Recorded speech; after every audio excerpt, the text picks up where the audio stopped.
Hello crafty friends, it's Jess from jesscrafts.com, and today I'm here with a live video tutorial to show you how to make a hot cocoa maker holder. Hot cocoa holder.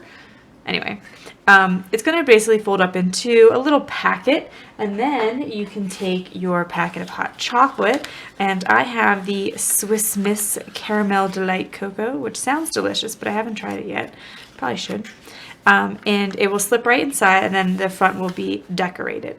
And I just thought that this would be a fun gift for just, the people who you just want to say thank you to. You don't really need a full gift for them, but you just want them to know that, you appreciate the little things they do for you. I think maybe something you could leave in a mailbox for your mailman, or give to like the secretary at work, or and just like, I don't know how to describe it, but just little things like that where you just want to say thanks. So I have a piece of 8.5 by 11 cardstock that I cut in half to 5.5 by 8.5. Yes. So let's confirm before I lie to you. Yes, it is 5.5 by 8.5. So you'll get 2 of these out of 1 piece of cardstock. And I thought that was a pretty good amount. So then, holding it 8.5 long, I scored it at 1/2 inch to create one of the flaps. And then I want to score it, so the part's left 8.5. So now you have 8 inches here. So I want to score it at 4.5 so that I create 2 4-inch chunks. So here's my 4.5 mark on my scoring board, wherever that is for you. And so now I have the score and the fold at 1/2 inch, and the score and the fold at 4.5, which makes a 4-inch, a 4-inch, and then a 1/2 inch. Now, I want to make the bottom flap. So that's going to be the side flap. And you could choose how you want to do it. You could just make it another 1/2 inch, which will give you a little bit longer of a piece. I decided to go for the full inch, in part because I wanted a bit of the cocoa to stick out, and I wanted to make sure that there was going to be room for the cocoa in it, so to give it a little bit of leeway. But either one would work. So I'm just going to score it at 1 inch here, and my paper is kind of hanging off the edge a little bit there. So one way that I can deal with that is to turn it and then just score from the top instead. And then I have a complete score line here. Once I have all the score marks made, I'm ready to do some trimming. I'm going to take my scissors, and I want to cut the flaps off. Some of the flaps off. So you want to cut this corner out for sure. And then again, that will allow this to tuck in. But then for the bottom, you really only need one of these two. You don't need both of them. So I'm going to cut in the center here. And I'm going to keep the flap that's the same, like on the same piece as the other one, just for a little bit more consistency. So that way when I tape it down, the flaps are on the same side. So I'll trim off this other flap, but honestly, either one would be fine. And I'm going to have of the 2 4-inch panels, the one with the flaps is actually going to wind up being my front. Now, to make all of this fit together a little bit better, my recommendation is to not just cut these straight, but to cut them at an angle. I think that once you get going, once you've realized like the couple of measurements that you need, you'll be able to make a bunch of these quite quickly. So the first one might take you a little bit of fussing, but then you'll be able to turn them out, which, like I said, is perfect for just a little gift like this, just a little treat. Now, of course, you could just add it to something bigger as just a super fancy tag. But around the holiday season, I think it's just nice to be able to give a little token of your appreciation to brighten up people's day. A lot of people are really stressed out right now. So now I have my hot cocoa packet. I just need to be able to, adhere it closed. But I'm going to wait till I'm finished with all of my decorating to adhere it closed. So The next thing that I'm going to do is create a stamped panel for the center. I'm going to put some Christmas paper behind here. You could do a lot of other fancy things. You could decorate it however you want. And if all you wanted to know was how to make that packet, we're done with that part. And you know, you can skip the rest of the video. But I'm going to use the new set from Newton's Nook Designs. I believe it's called Cup of Cocoa. If not, you know, the name will be in the video description below. But it has a lot of hot chocolate type sayings, and I think that It's a Hot Chocolate Kind of Day would be perfect for this particular one. But I'm deciding to go with Have a Cup of Cheer just because it's a little bit more holiday specific, and I'm literally giving them like 1 cup of hot cocoa. So kind of saying like, hey, you know, go take this and treat yourself. So you could pick out a variety of images, and that's what ultimately I think I'll do. I'm probably going to make like, you know, I think that the box comes with 8, so I'll probably make 8 different ones, and I'll probably mix up the mug. But the one that I knew I definitely wanted to use was this one with a big old mound of whipped cream on top of it, so I picked that one out to use first. The reason you might decide to use the same one is just because it'll make your stamping a little bit faster. So if you're going to be mass producing these, you know, if you want to make, like I said, I'm going to make 8, so that's quite a few, but I could see even making, you know, buying a couple of boxes and just having these on hand for when you know, just like, oh darn, I need a little something for somebody, or, you know, I think that this will cheer somebody up, or make it for your team at work or something you might have need for more.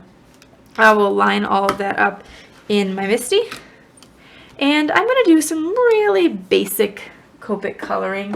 So I will stamp it with some Copic Safe ink. This time I happen to have My Favorite Things, but there are a lot of great ones out there. I have, you know, a few. Memento works great. I have the Simon Says Stamp Intense Black as well, but they're pretty much all the same in my experience. The Memento is probably the least black of all the ones that I have tried. So in this case, I have a whole bunch of cross-stitched ovals cut out. These are the cross-stitched ovals from Kat Scrappiness. I like having little details on my die cuts, and Kat Scrappiness is excellent for that. They have a really great price point on die sets like this. You know, I think that they're all like under $20, and as I've seen, a lot of them are like $20 or $30, so I think Kat has a great price point. But anyway, I would stamp a whole bunch in a row if I wasn't recording this video for you right now. And I'm going to do some quick coloring. I recommend picking out your pattern paper first. I'm just going to assume I'll be able to find a red pattern paper, and I'm going to get started by coloring this with some red Copic colors. But of course, you know, I just recommend maybe finding the pattern paper first. I'm going to use our 35, 37, and 39. A warning, anytime you're going to color with red, I find, and I've heard this from plenty of other people, so I'm really quite certain it's true at this point, that the red Copics can sometimes be the fussiest, like in the sense that they bleed really, really easily, and people are more likely to have trouble with them in that sense than any other ones. So I cannot recommend enough just being really light-handed with this. Oh, and I totally forgot to mention, part of the reason that I'm sharing this video on this day is that there's a winter coffee lovers blog hop going on now, and in the blog hop you can actually really do any winter drink. So obviously I'm doing cocoa today. We could pretend coffee's in this mug. You can already see, well, I don't know if you can see it, but I can see there's already red bleeding out. I knew it was going to happen, and it's going to probably be even harder for me to control being coloring quickly on camera here. But sorry, the Coffee Lovers Blog Hop is going on. Lots of great prizes to be won. Check out that link in the video description in case I forget to mention it again. Then, coloring with red Copics. you have to be, I recommend, you don't have to do anything, but I recommend really light hand, not coloring all the way to the edge, especially until you get to your darkest color. You don't want to put too much red ink down. If you put your lightest color all the way to the edge and then your medium color to the edge and your dark color to the edge, you're just putting a lot of red ink and you're kind of asking for it. You're like encouraging it to spread, because the more ink, the more likely it is to bleed out. So only go to the edge like one time with your last layer and be as light-handed as you possibly can. So I started with my lightest color, and then I built up some layers of color by going in with my medium tone and then my darkest, and now I'm coming back out with my medium and blending all the way to my lightest color, overlapping all of the colors and creating my highlight down the center of the coffee cup. This gives it the illusion or the effect of being rounded because the highlight is on whatever is closest to you, and so if the cup is round, the center of the cup would be closest to you. And that's just the simplest way that I know how to color images. I just, again, I keep my shading really simple. People sometimes ask, how do you know what to shade? And I guess I don't really. I learned a couple rules of thumb that get me through and make it look like I know what to do by adding some shadows and some shading, but maybe not the most accurate. All right, and then I went back in with my medium tone just because my darkest tone, the line seemed a little harsh to me. Now, when you're coloring a cup, you're going to have the darkest part of the cup be on the inside, so I just go in straight with my darkest tone and color the inside of the cup. It's going to be dark in there because it's going to have less light as the front of the cup is blocking it, as the whipped cream is blocking its light, etc., etc. And you can add a little bit of shading to your handle as well. I'm just going to be a lot quicker with my coloring by starting with my darkest color and then going in with my medium tone. I tend to put the shadows on where the handle meets the cup. I don't know how much sense that makes, but it just, again, adds a touch of dimension for me. So, done with my cup there. I would recommend adding some color to your whipped cream. Obviously, whipped cream tends to be white, but if you leave it plain white, it will just look flat. So I want to come in with just a bit of dimension. Again, to me, the dimension is the shadows are going to come from the edges, because the part that is the lightest looks closest to you, same logic. So I'm going to come in with my C00, and I'm just going to add a bit of color at the edges, very light flicking motion. Don't want to add too much color. And flick towards the center. If that isn't quite enough dimension for you, you could try maybe a C1 or, obviously just start with whatever you have that's the lightest. But then build color really slowly, give it a chance to dry, because you don't want to go in with anything too dark and, make it look like a funny color. And again, just real light touch to the marker, to the paper, and then a flick out.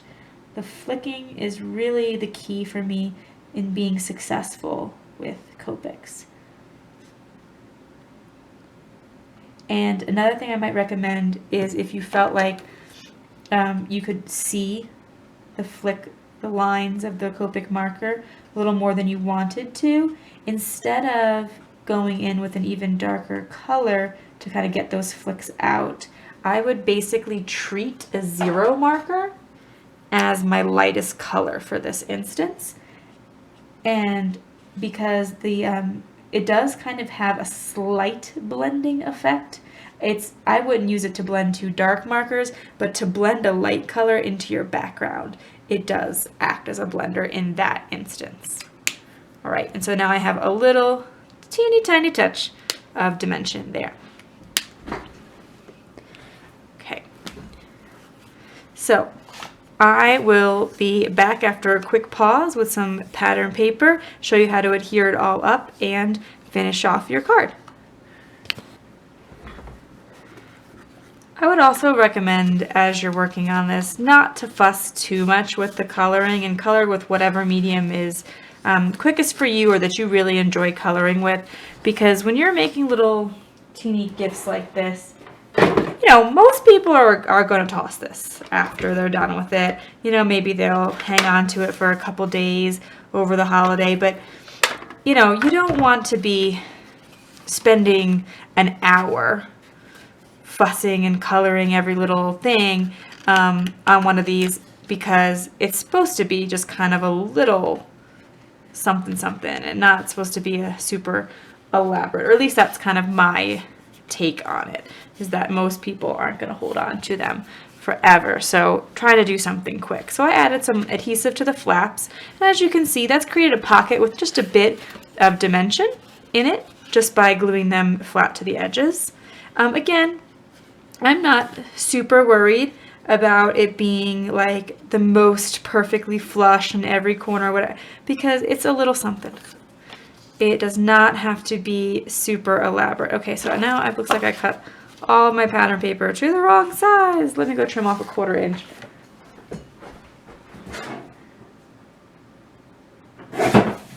This is going to be the problem with me trying to do these live videos of sorts. I'm going to make more mistakes, but I hope that I have some fun ideas to share with you guys. Anyway, so I just found this random piece of 12 by 12 paper in my stash, and that allowed me to cut quite a few pieces of pattern paper. And because I picked this green one, even though it's a Christmas one, it could totally not be a Christmas one. It will still look, you know, you could have used this on a non-Christmas project, but being green like this, it means I can pick a lot of colors of red, and I don't have to worry about it coordinating per se. I don't have to match the red, so any color red I'll pick out will be great. I'm going to use my ATG gun so that it sticks well in case these kind of get jostled a bit in my bag or wherever I'm storing them, so that I have them on hand to pull out. Place my stitched panel here, my cross stitch panel, in the center, and then I'm ready to slip in my packet. Now you could add more, and you can add more in terms of like slipping in maybe a little Ghirardelli square or something, but you could add some ribbon to this. If you want to use up your ribbon, you could tie a bow with some twine. You could make it really elaborate or keep it really simple, depending on how many supplies you want to use and how much time you want to put into something like this. But I hope that this has given you an idea of a quick little holiday thing that you can share to cheer up the day of the people around you. And I hope that you are having a wonderful start to your holiday season. Be sure to check out links in the video description below to some of the products I used, as well as to the Winter Coffee Lovers blog hop, because like I said, there are a ton of amazing prizes and you don't want to miss out. Give this video a thumbs up if you liked it, and subscribe to my channel if you're interested in more crafty videos. Thank you so much for watching. Bye.